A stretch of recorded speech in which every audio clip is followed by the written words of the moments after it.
Okay, turning to Detroit and the recurring question about whether everyone will take part in the city's rebirth. Some African-American business owners downtown say they're being forced out of their buildings by landlords who are raising the rents or taking over the space. At least 3 have been evicted or gone to court to fight this out. This sounds very similar to the issue that you brought up in your recent column, Nolan, and this are stories that we picked up on, covering this week. Fox 2 did a story on it, also the Metro Times.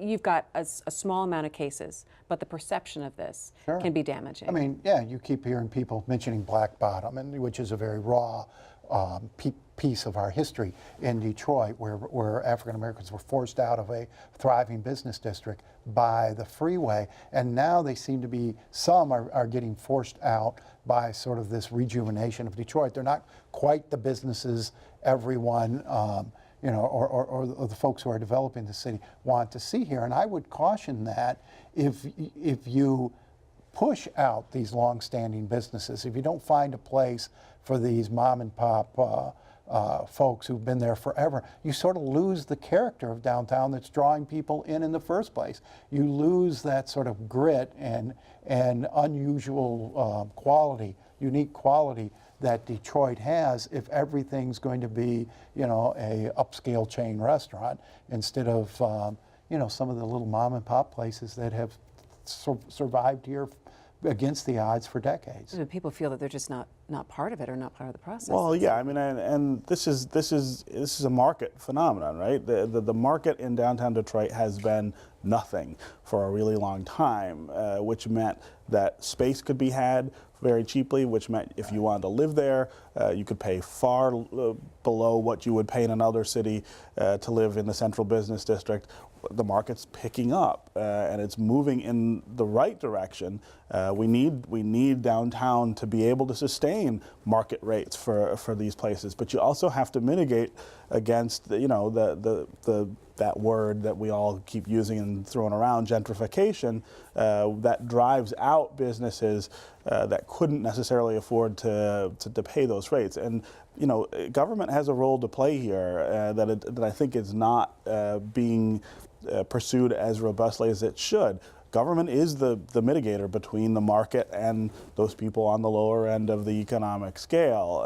And so I think you've got to start saying, what is it that we want the developers who are helping the city to do for the people who need a little more help? Well, and you don't want downtown to become a different kind of suburb. Right. You want it to retain that character, that diversity. I've been writing for weeks now about the absence of African Americans downtown.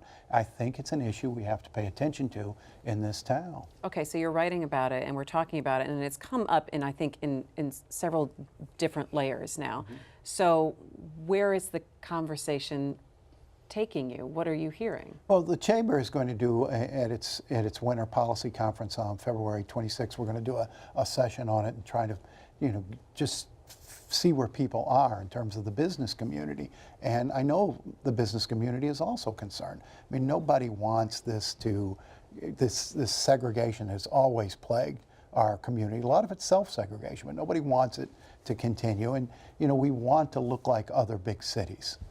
Is it hard to have this conversation, Stephen? I think it would be easier if we had some of the people who are out front of the revitalization of the city speaking more honestly and more frequently about it. I think somebody like Dan Gilbert would make a tremendous difference if he were to come out and say, we want this to be diverse. We need to do more inside our businesses and outside our businesses to encourage diversity. I think a lot of times people feel like that will just take care of itself. I don't need to talk about it. I don't need to do anything specific. And the truth is that it doesn't work that way. Without some sort of affirmative action on the part of the leadership, you're not going to get people to really pay attention. I talked with Cindy Paskey of Strategic Staffing Solutions about this the other night. She makes a very concerted effort. Yeah, she's a great example to get a diverse workforce, a workforce that looks like the city. I told her, we saw her the other night, I told her that her Christmas party was one of the few events I went to over the holiday that looked like Detroit. Right. It was very representative, everybody comfortable, and she says you have to be conscious of it. Yeah. You have to work it. Just as you said, Steve, it's not going to happen naturally, and I don't think what's happening in Detroit has evolved intentionally, but it has come to a point where you've got a mostly white downtown now and black neighborhoods. I don't think that's healthy. What's the danger here? What are we seeing in how this weaves into the revitalization? Well, I mean, the danger is that we continue what Nolan is pointing out, with a white downtown with black neighborhoods. Nobody benefits from that. The resentment that you feel from the neighborhoods, I think, would eventually, it's going to hurt. It's going to hurt the economic side of things eventually. You can't pursue that kind of sort of segregated existence without consequence.